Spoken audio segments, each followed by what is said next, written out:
Our opening song is Gathered Here by Steve Bell. Well, played by Steve Bell.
This morning, we begin with a call to land liberation.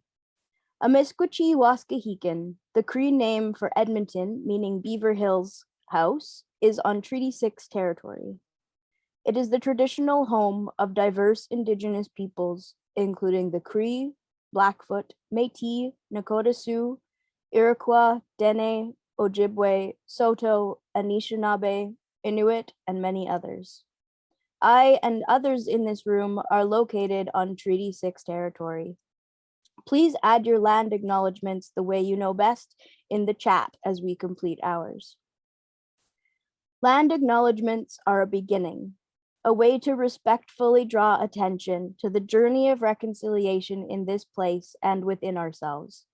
But to simply acknowledge the original peoples of this territory isn't enough to bring about reconciliation and decolonization. There's more work to be done. We have to get personal and ask ourselves, how did my lineage arrive in this place? How have my family and I benefited from the gifts this land has to offer at the expense of those who have known and loved it since time immemorial?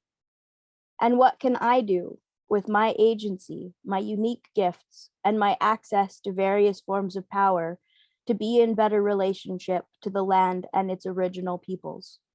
Every day is a practice. We must try and try again in a way that is personal to each of us. My current home and workplace are located on Treaty 6 territory. As an immigrant to Canada and a former resident of lands occupied by the Apache, Arapaho, Cheyenne, Pueblo, Shoshone, and Ute tribes and nations, I gratefully acknowledge the rich histories, languages, and cultures of those who occupied these lands spanning North America long before I and other immigrants arrived. I give thanks, as an Anishinaabe elder taught me, for the waters of this world, for the first peoples who are the Tree Nation, for the four-legged and the two-legged nations, for the peoples that crawl, the peoples that swim, and the peoples that fly. I give thanks for the teachings of the elders that I have been blessed to be in relationship with as I work to uplift the truth of the harm that has been done to the Indigenous peoples of this place, to heal my own relationship with all peoples of this land, and to assist in bringing reconciliation into our communities in all ways that I'm able. May we journey together in this spirit. Good morning and welcome to all. How wonderful that we are taking this opportunity to be together in our beloved community. My name is Ilara Stefaniuk-Gaudet, and I am one of our service leaders for this morning. My pronouns are they and them. Although we are physically separated, we are blessed to have a virtual space and one physical space together to come together. As a Unitarian Universalist congregation, we join together each week to learn more about what it means to be human and in communion with Earth and all beings. We are not here because we've figured out life's questions or because we think we've got it right. We come here to learn about being in relationship, how to listen, how to forgive, how to be vulnerable, and how to create trust and compassion in one another. We come here to consider ourselves, our place, our privilege, and our purpose. At the end of this morning's service, there will be a time for visiting for our virtual coffee hour. We invite you to stay and reconnect with old friends and to make new connections. Good morning and welcome to Westwood Unitarian Congregation. We are a compassionate community of free religious thought, inviting all people to rest, grow, and serve the world. My name is Lisa Stein, and Ilara Stefaniuk-Gaudet and I are your co-service leaders. Stephen Bell and Rebecca Patterson are our musicians, and technical assistance is provided by Ilara and Bill Lee. Last September, Ilara and I presented a Sunday sermon on the Jewish practice of Shmitah, which literally translates as release and is also known as the Shabbat of Shabbats. The Shmitah Sabbath year began the evening of Rosh Hashanah, the Jewish New Year, on September 6th, 2021, and it ends with Rosh Hashanah this year, 2022, on September 25th. In our last year's September service, we learned that the primary aspects of the Shmitah year involves the release or liberation of the land, the liberation between the people and the land, and the liberation between people themselves in the form of forgiving debts. This morning, we return to the land and focus in our relationship as individuals and as a community with the land. This focus fits well with our theme for the month of April, which is the 6th UU principle, the goal of world community with peace, liberty, and justice for all. Our congregation is going through many changes and challenges, and the message held within this principle provides a guiding light. The Sunday service has always been central to life and spiritual practice in our Westwood community. Worship reminds us of who we are, what we can become, how we want to live, and what we hope to give to our community, both within and without, and to the world. Our shared chalice lighting this morning is the traditional Hebrew Shabbat prayer said over the Sabbath candles, usually on Friday nights. In Judaism, it is traditional to cover the object you are praying over to conceal it from sight.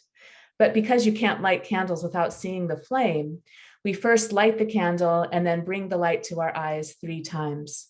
We then cover our eyes to say the prayer.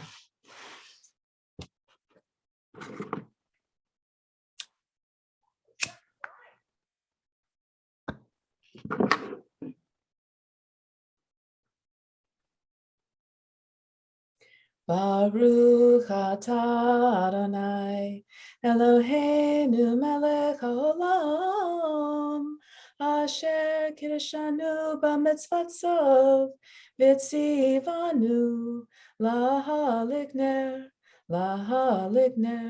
shel Shabbat.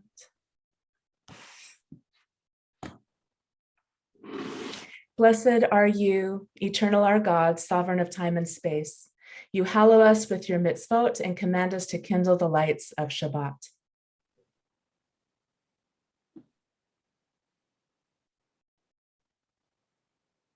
At this time, we pause to reflect on our week, to recall the milestones, joys, concerns, and sorrows, to note changes in our lives, and to give comfort and healing thoughts to those who need them. We invite you to type your joys and concerns into the chat as Steve Bell plays Icebreaker.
On the last Sunday of every month, we also have our time for singing happy birthday to Westwoodians. So if you have anybody who has had a birthday in April, I invite you to put their name in the chat and we will sing our birthday song to all of us.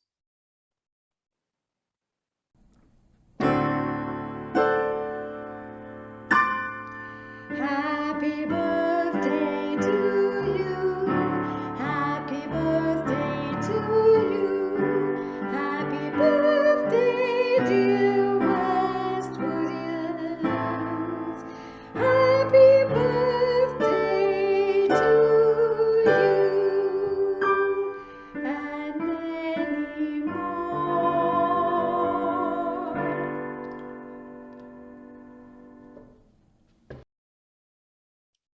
I light a final candle for all of the joys and sorrows unspoken that remain in our hearts. Now, with your mute remaining on, if you'll join me in the affirmation that is on the slide in front of us. May the light of these candles inspire us to use our power, to heal and not to harm, to help and not to hinder, to serve the spirit of truth in loving affection and trusting hope. Our congregation is entirely self-governed and financially supported by the voluntary generosity of our members and friends. Donations to Westwood are accepted and appreciated at any time by following the instructions found on the slide or on our webpage. We take this moment to celebrate our programs, events, and activities that we lovingly support throughout the year.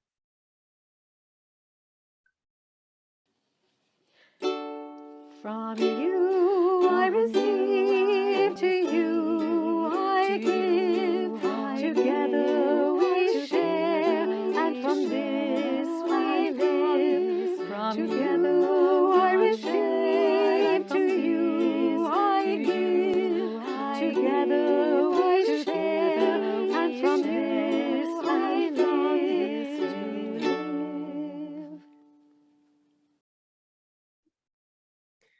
Our journey this morning, leading us to return to the land, will follow three intersecting paths.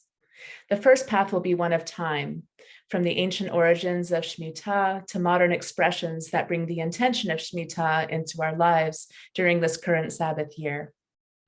The second path is a journey along our heart line to return to right relationship with the non-human world. The third path is a prayer to set our intentions as we enter into right relationship with the land and with the earth that sustains us. So let us begin. The Shmitah Sabbath refers to the 7th year in a 7-year cycle in which the land is left to rest. For a full year, the community is asked to come together and share natural perennial foods that require zero human intervention for their production. Crops that fall naturally to the ground, fruits and herbs that grow on their own accord in the absence of human watch, and products that have been stored up are all legitimate food sources. The first reference to Shmitah in the Torah is in the book of Exodus 23:10-11. For 6 years you are to sow your land and to gather in its produce, but in the 7th you are to let it go, tishtana, and let it be, unitashta, that the needy of your people may eat, and what remains, the wildlife of the field shall eat. Do thus with your vineyard, with your olive grove. In the 12th century, Moses Maimonides, known as the Rambam, sought to clarify and codify the economic and agrarian components of the Shmitah. The Mishneh Torah includes a section that describes Shmitah rules as follows. According to scriptural law, a person does not incur guilt except for the following labors: sowing, trimming, harvesting grain or fruit, both from vineyards and from other trees. When a person digs or plows for the sake of the land, removes stones, fertilizes the land, or performs another similar type of work on the land, or grafts, plants, or performs other similar types of work with trees, he incurs guilt, according to rabbinic decree. All that grows unsown and uncultivated from the earth in the sabbatical year, whether it grew from seeds that fell into the earth before the sabbatical year, or it grew from roots whose plants were harvested previously, but nevertheless grew again. In both instances, such produce is referred to with the term safesh, grasses and vegetables that grew of their own accord in the sabbatical year. These are permitted to be eaten according to scriptural law. The only produce of the Shmitah year of which one may partake are the harvest of fruit trees and vines, as well as wild plants that are not typically sown in a garden, such as rue, amaranth, and the like, since the restriction of leaving the land fallow does not apply to perennial or wild produce. With regard to vegetables that most people sow in their gardens and species of grains and beans, by contrast, anything that grows from these species is forbidden according to rabbinic decree. Well, in modern times, practitioners of Shmitah must interpret these ancient laws of the Torah that originally pertained exclusively to the land of Israel. And they must interpret these laws to their own geographical area and within the context and confines of their social norms and lifestyles. As you can imagine, the intention of Shmitah creates significant hurdles and questions of how we can keep true to the ancient law of the land, but also work within the confines of the agricultural and economic systems that we have adopted and become accustomed to. In our Shmitah study group with Temple Beth Ora, we watched a film called First We Eat. This film followed a family from Dawson City, Yukon, on their journey to eat only locally sourced foods for an entire year. Suzanne Crocker, her husband, and their 3 children sourced foods from local farmers, went without staples like oil, vinegar, baking powder, spices, chocolate, avocados, bananas, anything packaged or processed. They used carrots, beets, and birch syrup as sweets. They hunted local animals for meat. Now, this was a rather extreme example of returning to the land in an extreme northern environment, but the film showed what it looks like to rely on the place where your footsteps physically touch the land to sustain your life. And while the land rested, the people worked. Every day was about food, finding it, preparing it, consuming it, and then repeating the process again to gain enough calories just to live. Other expressions of the Shmitah Sabbath include a project from the United Kingdom called Passing the Plant Matter. This group gathers outside in a circle where everyone passes along a fruit or vegetable or a plant that they bring with them. Each offering is admired for its shape, texture, and perhaps its smell. This exercise is to consciously offer gratitude that these life forms exist and to acknowledge that this is the year that plants rest from human interference. With the Jewish Farmer Network in Israel, they've organized participants to release a plot of their land to lay fallow for the year. The designated Shmitah plots have not been tilled, weeded, mowed, or otherwise interfered with, and any food spontaneously emerging from these plots is made available to people in need. In Chicago, a group expanded their meatless Mondays to 2 additional days each week and are also exploring new ways to cut electricity usage and expand renewable energy options, in addition to trying different types of meat substitutes in their diets. In Edmonton, Root for Trees has increased tree planting throughout the city by engaging the help of local businesses and community groups. The annual target is to plant 45,000 trees, shrubs, and wildflowers on grassy areas to restore our urban forest to its more natural state. Root for Trees is the effort that our Shmitah study group identified as a way for us to practice the intention of the Shmitah Sabbath in our return to the land. There are many more creative examples of Shmitah projects, stories, and actions from around the world that are inspiring and also useful for us to consider even after the Shmitah year has ended. The important lesson to adopt is a conscious intention to let the land rest from our interference and to deepen our relationship with the land.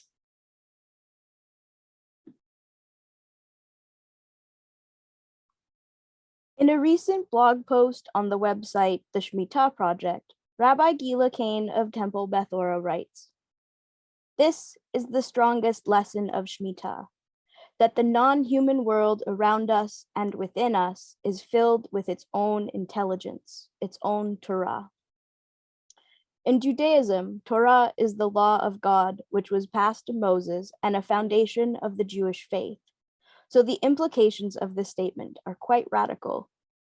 Essentially, it reads that the non-human world is filled with intelligence and sacred law. It is a deeply humbling sentiment. For if the non-human world around and within us is filled with its own intelligence and sacred law, what responsibilities do we, as a single organism on this planet of vast beauty and diversity, have to meet to be good citizens of Earth? This is a big question, and a hard one to think about, because capitalism and colonialism don't encourage us to think in these terms very often. And we breathe the air of these dominant systems day by day and hour by hour. I know I do. My social media feed is well over half advertising gadgets and gizmos galore, and I find myself caving to convenience through drive-thrus or ordering goods delivered to my door regularly. Awareness is a great and necessary first step. But how can we transform the guilt that often arises in response to the awareness of the many times that we miss the mark and add to the harm that our systems trap us into perpetrating? Hold on, because I promise I won't leave us in the guilt space. There are many possible answers to these questions, and it's crucial work to take time with finding answers for ourselves, and I encourage us all to do so. This morning, however, I want to weave one possible answer into focus in our hearts and imaginations, and that is the possibility of right relationship. Moving forward from here, I want to be abundantly clear that returning into right relationship with the non-human world around and within us, as Rabbi Gila states, is a joyful and liberating process. It's a marketing strategy to create guilt in consumers so that they will buy the products to fill the void. Thankfully, I'm not a marketing strategist. I don't need to sell you the idea that we want to experience more joy and less hopelessness at the state of the world. It's a given. We want the world to be a better place for our children and grandchildren and all the unborn generations to come. Of course we do. But how? How do we save the world? We save the world by letting the world save us. We aren't the only intelligent and wise beings on this planet, and that arrogance doesn't serve us. Not really, not in any deep or sustainable way. This doesn't mean we don't have roles to play as humans. We do, and they're important and beautiful parts in this great orchestra of life. They just aren't solo acts anymore. Shmitah is about letting go and letting the land rest from our human activities so that the land and non-human lives can experience their sovereignty too. In braiding sweetgrass, because everything comes back to braiding sweetgrass, Robin Wall Kimmerer says, "In material fact, strawberries belong only to themselves. The exchange relationships we choose determine whether we share them as a common gift or sell them as a private commodity. A great deal rests on that choice. For the greater part of human history, and in places in the world today, common resources were the rule. But some invented a different story, a social construct in which everything is a commodity to be bought and sold. The market economy story has spread like wildfire, with uneven results for human well-being and devastation for the natural world.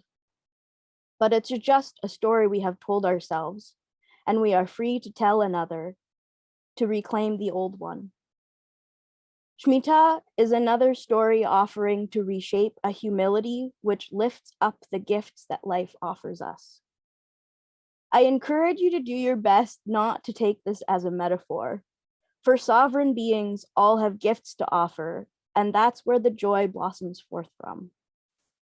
Joy blossoms forth from right relationship, when we can receive the gifts of others as readily as we give ours. There's a huge difference between taking what is not ours and receiving gifts granted freely. One harms and the other heals. Commodifying life takes more than is ours to give back. But seeing life as sacred and worthy of deep attention and real material relationship helps to heal the harm wrought by our taking too much. We know this to be true. It is joyful to give to a beloved because it is reciprocated and mirrored back to us. We are free to tell another story. We are free to rejoice in the real knowledge that life chooses us back and offers us gifts to sustain our well-being. This knowledge is at the heart of Shmitah and also at the heart of reconciliation. We talked a lot about reconciliation in our Shmitah group. Choosing to relate with and rejoice in life is a radical way of knowing in the truest sense of the word radical, from the root. At the root, we need to remember that life loves us back. Land literally feeds us. Trees give off chemicals that help specifically human brains create oxytocin, a pleasure chemical, and we can scientifically prove that they know they're doing it. Life is not scarce, it's abundant, and we're surrounded by evidence of that fact day by day, hour by hour. May we write the next chapter joyfully.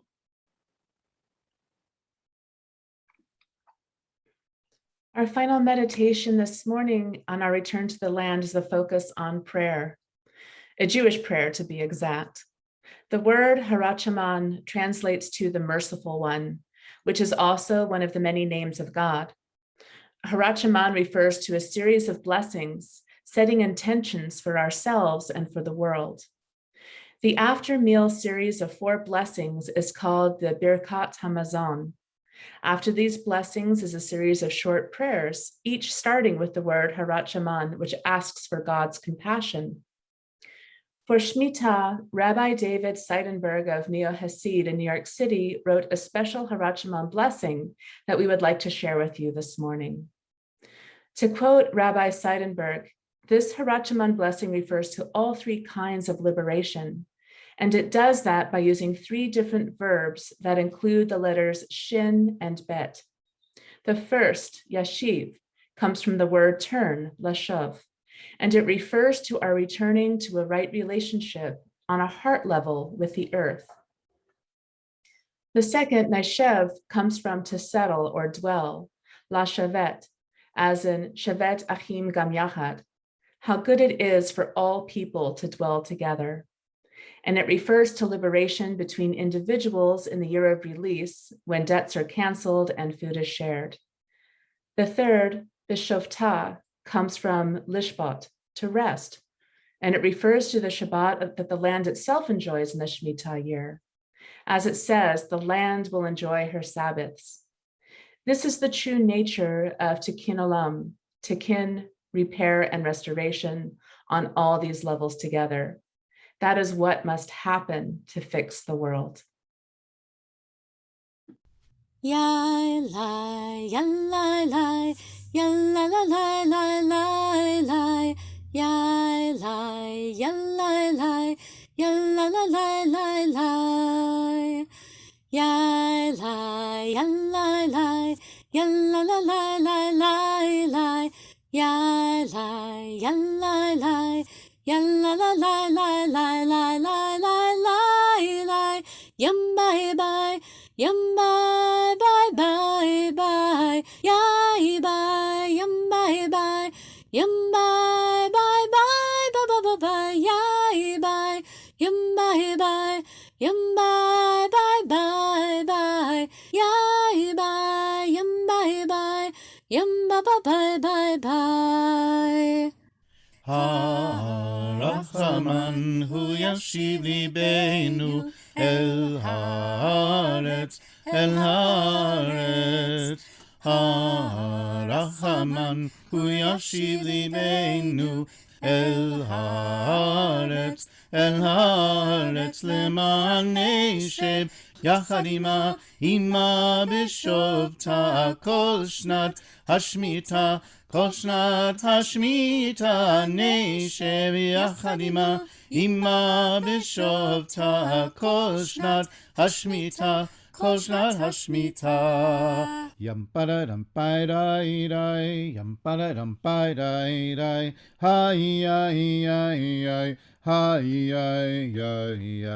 yam paradam paidai, yam paradam paidai, hi yam bam bam Hirachiman hu yashiv libeinu el haaretz Hirachiman hu yashiv libeinu el haaretz leman neshev yachad ima b'shovta kol shnat hashmita neshev yachad ima b'shovta kol shnat hashmita.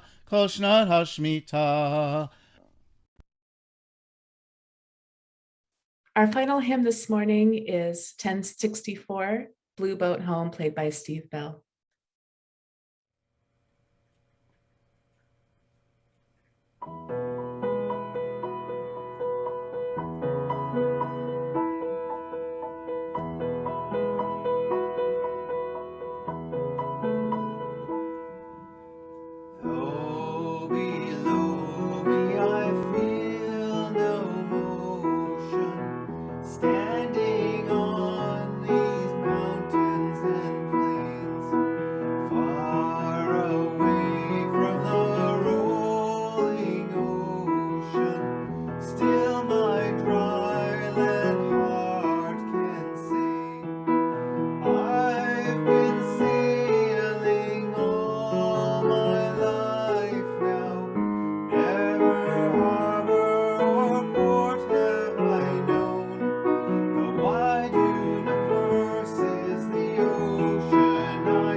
My eyes are closed as I reflect on which words to offer as a final gift.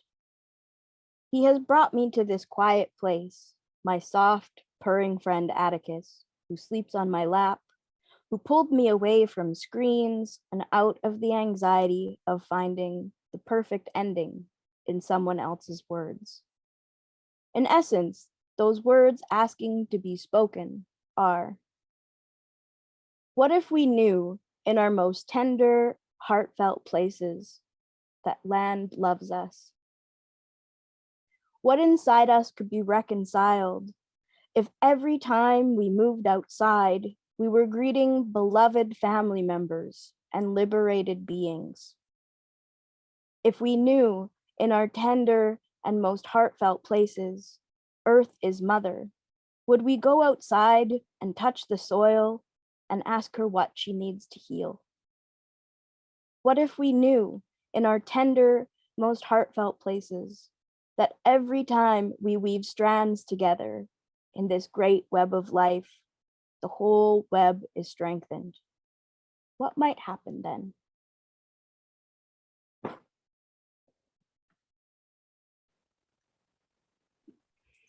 Thank you, everybody, for joining us this morning. And next will be our virtual coffee hour. So we invite you to stay for a conversation. We'll offer a breakout room in a moment. And next week is Don't Fear the Rainbow. And Maddie Webb will be our speaker. And we look forward to seeing you next week. Have a wonderful day, everybody.